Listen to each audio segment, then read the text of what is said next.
ఏదో నిన్నటి నుంచి తమాషా చేస్తున్నట్టు జాగృతలు దాడి చేస్తారు గీడి చేస్తారని. మాకు అట్లాంటి ఆలోచన ఏం లేదు. మేము మీ మీద దాడి చేసేంత పెద్ద వ్యక్తి మీరు కాదు. ఫస్ట్ థింగ్ వదిలేసేయండి. మీ మీద దాడి చేసే అవసరమే లేదు. మీ వెనుకో గుంటనక్క ఉంది చూసినావా, వాళ్ళని మాత్రం వదిలిపెట్టండి. ఆ గుంటనక్కకి చెప్తున్నాయి ఇప్పుడు వినమని. ఆ గుంటనక్క ఇంటుంటాడు, ప్రెస్ మీట్ నాకు తెలుసు. సియాట్ ల్యాండ్స్ ఉండే, దాన్ని తర్వాత ఏం చేసిండ్రు, సెయింట్ గోబెన్ అనే కంపెనీకి ఇచ్చిర్రు 70 ఎకరాలు. దాని తర్వాత ఏం చేసిర్రు, ఈ గుంటనక్క రికమెండ్ చేస్తే మన BRS government favourite builder Vasavi ఉన్నాడు కదా, ఆ వాసవి బిల్డర్కే ఇచ్చిర్రు. అయితే ఒక అధికారి దానిలో చాలా కీలక పాత్ర. ఆ అధికారి ఇప్పుడు ఈ గవర్నమెంట్లో కూడా కీలకంగా ఉన్నాడు. కానీ ఖచ్చితంగా ఆ సెయింట్ గోబెన్ ల్యాండ్కి సంబంధించి ఆ అధికారి పేరు, నేను చెప్పే గుంటనక్క గారి పేరు రెండు కలిపి నేనే ఇస్తాను. విజిలెన్స్కి ఇస్తా, ఈడీకి ఇస్తా, సిబిఐకి ఇస్తా. ఇక చూసుకోరు, ఏం చేసుకుంటారో వేసుకో. నేను మీలాగా ఫాల్తు అలిగేషన్స్ చేయను. నా భర్త ప్రైవేట్ ల్యాండ్లో వ్యాపారం చేసిండు. ఏ రియల్ ఎస్టేట్లో ఉన్న వ్యక్తి అయినా చేస్తాడు. మేమెన్నడూ ప్రభుత్వ భూమి జోలికి పోలేదు. ప్రభుత్వానికి ప్రజలకు నష్టమయ్యే ఒక్క రూపాయి పని కూడా మేము చేయలేదు. మీరు అనవసరంగా లేనిపోయిన అలిగేషన్స్ నా మీద వేసి ఈమె ఏదో జనం బాట పేరుతో జనంలో పోతుంది, ఈమెను డిస్టర్బ్ చేద్దాం, మైండ్ ఖరాబ్ చేద్దాం అనే ఆలోచనలు పెట్టుకుంటే మాత్రం నేను చూస్తూ ఊరుకోను. ఇవాళ జవాబు ఎందుకు ఇస్తున్నా అంటే, నేను మీలాగా వెన్ను చూపించి పారిపోయే వ్యక్తిని కాదు. నా మీద వచ్చిన అలిగేషన్కి అవుట్ రైట్గా సమాధానం చెప్పే వ్యక్తిని. నా జాగృతి కార్యకర్తలందరికీ కూడా, తెలంగాణ ప్రజలందరికీ కూడా నేను క్లారిటీగా చెప్తున్నాను. 10 ఏళ్ళ బీఆర్ఎస్ పాలనలో నాకు ఏ దాంతో కూడా సంబంధం లేదు. నన్ను నిజామాబాద్ వరకు పరిమితం చేసిండ్రు.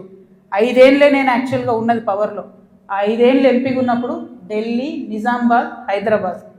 నా మొత్తం ట్విట్టర్ చూసుకోండి, నా క్యాలెండర్ చూసుకోండి. ఇప్పుడు ఎట్లయితే జనం బాట పేరు పెట్టుకొని ప్రతిరోజు తిరుగుతున్నానో, అప్పుడు కూడా నేను మన ఊరు మన ఎంపీ పేరుతో నిరంతరం ప్రజల మధ్యలో ఉన్నా. పైరవేలు చేసుకోలే నేను ఎప్పుడు. నేను చాలా గర్వంగా ఫీల్ అయినా. నేను తెలంగాణ నుండి మొదటి ఎంపీగా పార్లమెంట్కి పోయినా. కొట్లాడుతుంటే మీ పిచ్చిలేసినట్టు గంటలు ఒరుతుంటే మీ పార్లమెంట్లో ఎంత ఫైట్ చేసినాం స్టేట్ కోసం. మీరేమో మేము ఆడ ఢిల్లీలో కొట్లాడుతుంటే ఇక్కడ ఏసీ ఆఫీస్లా ఉండి పందికొక్కుల్లాగా కేసీఆర్ గారు నీడనే ఏరి ప్రజల సొమ్ము తిన్నది కాకుండా ఉల్టా నా మీద వెకిలి ప్రయత్నాలు వేస్తే మాత్రం ఒక్కొక్కరిది కాళ్ళు ఇరగొడతా చెప్తున్నాను. నాకు ఇట్లాంటి భాష మాట్లాడడం ఇష్టం ఉండదు. ఇవాళ మాట్లాడక తప్పని పరిస్థితి అవుతుంది. లేనిపోని అంటగట్టకండి. 10 ఏళ్లలో ఎన్నడూ ఎవరు గవర్నమెంట్లో నా భర్త పేరు వినలేదు. ఇవాళ మీరు ఆయన మీద అలిగేషన్ చేస్తున్నారు. ఆయన ఫోన్ ట్యాప్ చేస్తారు. సిగ్గుండాలి, ఇంటర్లో ఫోన్ ట్యాప్ చేస్తారు, ఇటువంటి వెధవ ప్రచారాలు చేస్తారు. ఇంకా కళ్ళు చల్లబడతలేవా మీకు? పార్టీలకి నిలబొట్టారు కదరా బయటికి. ఇంకేంది? నేను ఊరుకునేదాన్ని కాదు బిడ్డ, చెప్తున్నా. ఇప్పుడే మొదలుపెట్టినా. మీరు సెయింట్ గోబెన్ సంగతి చెప్పండి. వాసవికి ఇచ్చినటువంటి 100 భూములు ఉన్నాయి. ఇవాళ గవర్నమెంట్ని, కాంగ్రెస్ గవర్నమెంట్ అంటారు కదా మీరు, హిల్ట్ పాలసీ పెట్టి దారాదత్తం చేస్తున్నారని. దానికి కిటికీలు తెరిచింది ఎవరు? దానికి బీజం వేసింది ఎవరు? డిస్టిలరీ భూములు అమ్మినరా? లీజుకి ఇచ్చిన భూములు. లీజుకి ఇచ్చిన భూములల్లో ప్రజలకు డబుల్ బెడ్రూమ్ ఇల్లు కట్టియాలి, హాస్పిటల్ కట్టాలి, స్కూళ్ళు కట్టాలి. ఇండస్ట్రీ తీసేస్తే ప్రైవేట్ వ్యక్తులకు ఎట్లా అమ్మిండ్రు? దాని మీద సంతకం పెట్టింది ఎవరు? కేటీఆర్ గారు కాదా? చాలా కంపెనీలు ఉన్నాయి. మీరు కూడా సెలెక్టివ్గా లీజుకి ఇచ్చారు కదా. మీరు కిటికీలు తెరిచిర్రు, ఈ గవర్నమెంట్ దర్వాజాలు తెరిచిర్రు దోసుకొని తినండి అని చెప్పి. జనంకి మాత్రం ఏం చేయకండి. హాస్పిటల్ కట్టకండి, స్కూళ్ళు కట్టకండి. ఎవడన్నా నా సొంతోడు అడిగితే మా మీద ఉల్టా అలిగేషన్ ఇవ్వండి. అల్టిమేట్గా ప్రజా జీవితంలో ఉన్నటువంటి వ్యక్తులుగా, ఒక ఆడబిడ్డగా, తెలంగాణ ప్రజల మంచి కోరుకునేటటువంటి వ్యక్తిగా నేను మీ అందరినీ కూడా రిక్వెస్ట్ చేసి చెప్తా ఉన్నాను. నా మీద బీఆర్ఎస్ పార్టీ ఏదైతే విష ప్రచారం చేస్తుందో నా మీద, నా భర్త మీద, దాంట్లో ఇనుమంతా కూడా సత్యం లేదు. దానికి సంబంధించి అన్ని కాగితాలతో సహా నేను చూపించడం జరిగింది. ఇక ముందు కూడా నా మీద ఎవరు ఏ ఆరోపణ చేసినా నేను ఖచ్చితంగా జవాబు చెప్తాను. జవాబు చెప్పిన తర్వాతనే నేను ప్రజల పక్షాన నిలబడి వారిని ప్రశ్నిస్తాను. వారు మాత్రం జవాబు చెప్పకుండా వెన్నుపూస చూపించి పారిపోతూ ఉన్నారు. అది కరెక్ట్ పద్ధతి కాదు. మేమేదో మీ విఘ్నతకే వదిలేస్తున్నామంటే ప్రజలేం వదిలిపెట్టరు. టైం చూసి కర్రు కాల్చి వాత పెడతారు. మీరేం గొప్ప నాయకులు కాదు, పెద్ద నాయకులు కాదు. ఎంత పెద్ద నాయకులైనా ప్రజలకు జవాబుదారీ అన్న విషయాన్ని మర్చిపోయి మీరు ప్రవర్తిస్తే మాత్రం ఊరుకునేది లేదు. ఇది తెలంగాణ. ప్రజలు మేలుకుంటారు, ఖచ్చితంగా మాట్లాడతారు. Thank you. జై తెలంగాణ.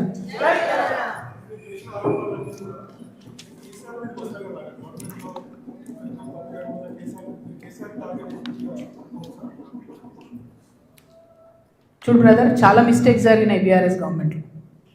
ఆ విషయాలన్నీ ఇప్పుడు నేను జనం బాటలో తిరుగుతుంటే ప్రజలు వచ్చి నాకు చెప్పేటటువంటి దాంతో వాళ్ళు ఇస్తున్నటువంటి విజ్ఞప్తులతోనే అర్థమవుతుంది. నేను మళ్ళీ చెప్తున్నా, ఎంత పెద్ద నాయకుడైనా ప్రజలకే జవాబుదారి.